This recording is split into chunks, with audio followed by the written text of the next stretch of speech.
Well, when you finish the 14 nights in Back Lane, what will you do then? Well, I'll go into a tenement house, throw myself down the old hallway or on the stairs. Would that not be very cold? No, Father. Well, it'll just be cold, Father, but what can you do? Well, is there any way you can get any heat at night like that? No, Father, it's the only thing in the morning. He goes into the Beneath Chapel at 5:30 and he has a sleep there. About 7 or half 7. You just sit in the back of the chapel Just and sit in the back of the chapel and go to sleep. I'm sure all the Franciscans think you're very holy men, huh? Oh, they do, but we only go in for the sleep. And we go on the road again, tramp around all day. So what can we do? Where have you been sleeping out these nights? Up in the park, Father. What's it like out in the park? Oh, it's all right these nights, just that it gets cold in the mornings. Would you not go into some house or something like that? Could you not sleep in a stairway or... Oh, well, I suppose you could, but you're taking a chance of a policeman maybe walking in. And is it That's safer right. up in the park? Oh, I'd say it is, because, well, you're out of the way and you can... Do you go on a seat? on the bushes and that. Yeah, do you go on a park seat or something? No. Where do you Father, sleep? on the ground. I sleep out in the park generally.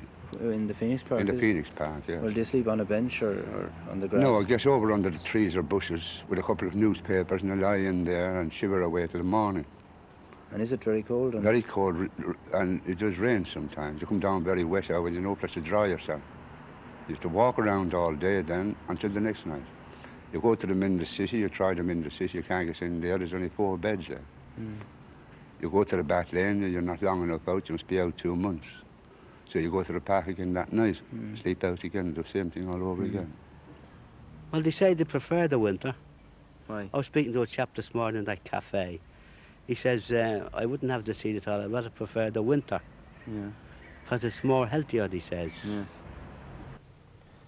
Back Lane Night Shelter, like the Morning Star, is run by a religious organisation, in this case the Society of St. Vincent de Paul. Each of these hostels has its own chapel and priests are available to talk to. But first of all, the physical needs of the men are met. Besides ordinary washing facilities, there are also facilities for washing and drying clothes, and these are fully availed of. But the immediate aim is to satisfy the immediate need, to provide food and shelter for the hungry and homeless. Christian charity demands something more than just this, and the men who run these hostels try to do that something more. They try to help their clients to reconstruct their lives, to recover their self-respect, to break out of the vicious circle of destitution and apathy in which they have become imprisoned. It's always a difficult task, and with the older men it's almost an impossible one. For 10, 20, 30 years they've known no other way of life. Physically, mentally, emotionally, they're unable to fend for themselves, to find work, or if work is found for them, to keep it.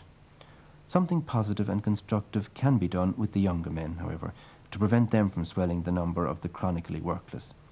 The St. Vincent de Paul brothers who run Back Lane are well aware of the dimensions of the problem with which they have to cope. Do you think there are many men who are in this position in Dublin at the moment? I've often been asked that, but sometimes I guess 1,000, sometimes I guess 2,000. I just don't know. It's a tremendous figure. Would that be increasing? Are there a lot of young men coming into that position now? There are, unfortunately, over the last 5 or 6 years, I've noticed a big increase in the number of younger men coming in here. The age groups, say, are from 17 up to 24.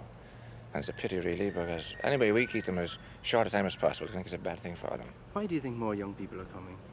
I don't know. I think a lot of them want to start from industrial schools without a proper trade. And a lot of them, I think, have got into the habit of having more money than they used to have. And they think they get a little easier. What about religion? Do you make any efforts in that line? Oh, yes, we have a semi-public oratory here, and we have 4 Jesuit fathers come here 3 times a week. So I think that the religious aspect of it is fully catered for. Well, is there any compulsion with regard to religion? None at all, none. Could you make any estimate about their religious practice in general of men who are not working like that? I'm afraid I couldn't. I know that the men here, 99% of them, go to Mass when Mass is here. They go to the prayers at night, but whether they keep it up and after they leave here or not, I just couldn't tell them. Would you have any suspicions in that respect? I suspect that most of them don't.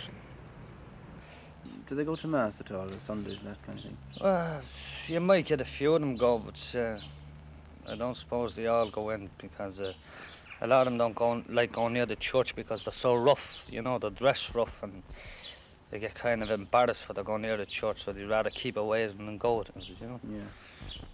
What about your religion now? Do you go to Mass or anything like that? Well, now and again I only go to Mass, now and again. Don't go every Sunday.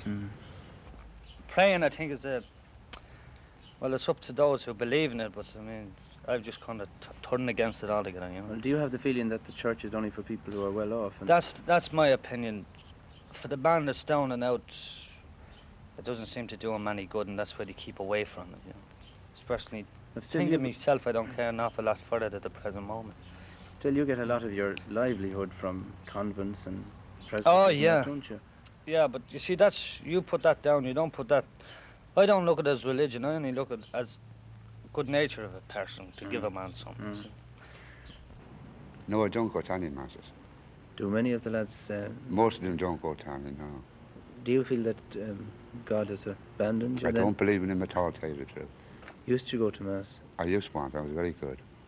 And what's brought this change about in you? Because I see it's coming to a kind of a world, and I've thought it all out, and I don't believe in nothing. Give it all up. And I won't ever go back to it. Well, is this because you feel you've been badly treated and... Definitely I have been. But it's not that alone. I make out there's no such thing as a God or anything else like that. Way back in the centuries, I think there was an awful lot of ignorant people that we called saints and all that kind of thing. And these people have been writing up a lot of rot that we call scripture. And we're more educated, at least a lot of them are, I mightn't be, but a lot are. But I have common sense enough myself to draw my own conclusions and say to myself, there's no God. Still, when you go around to these convents and to priests and that kind of thing, and they help you, why do you think they help you? Well, that's up to them. Let them think what they like. I think my way. If they give it to me for the love of the God, I take it. If there is a God there, I let him judge me. Well, do you believe in an afterlife now, that when you die there'll be a... I believe I'll die and I'll close my eyes and it'll get dark and I'll be put down in a hole and I'll rot and there'll be no more about me. How do you look forward to that?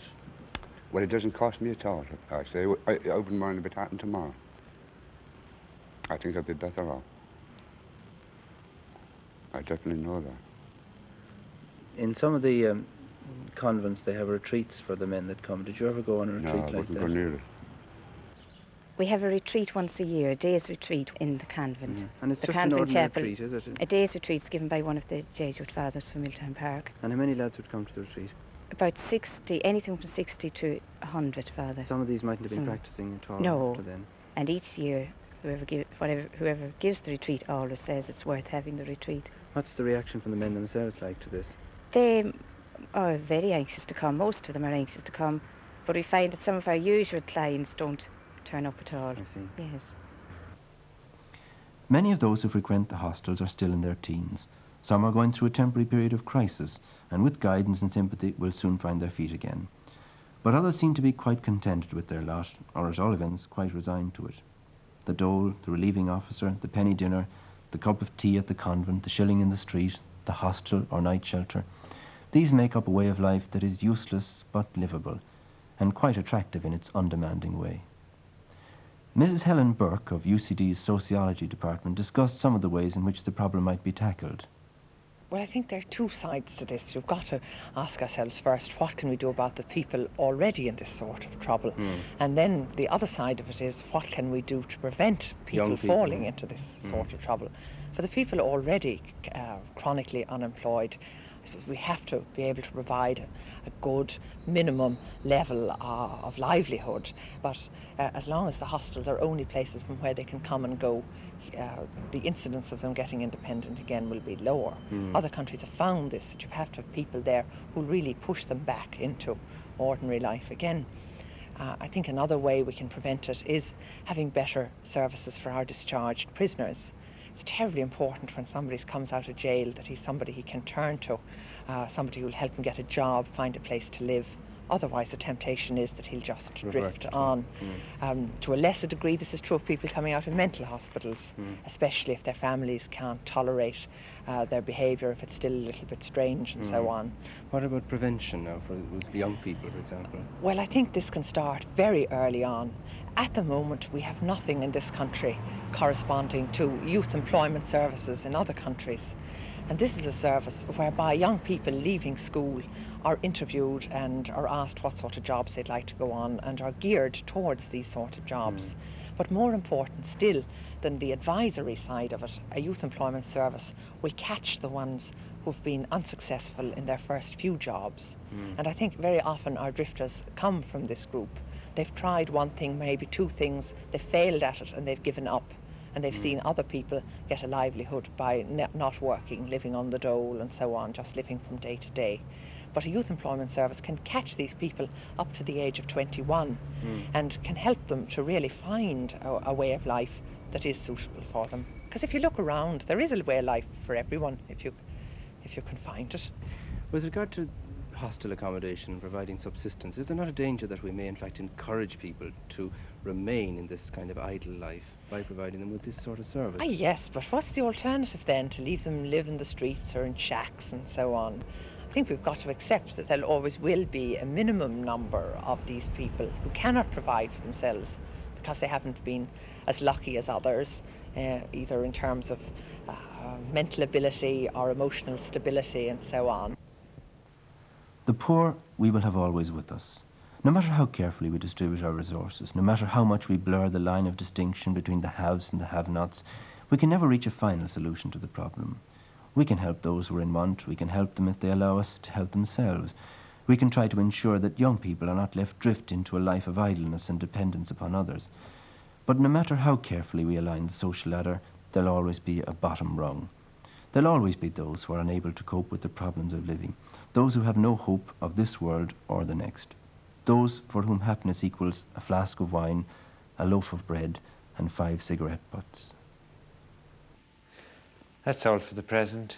Until our next programme, good night. God bless you.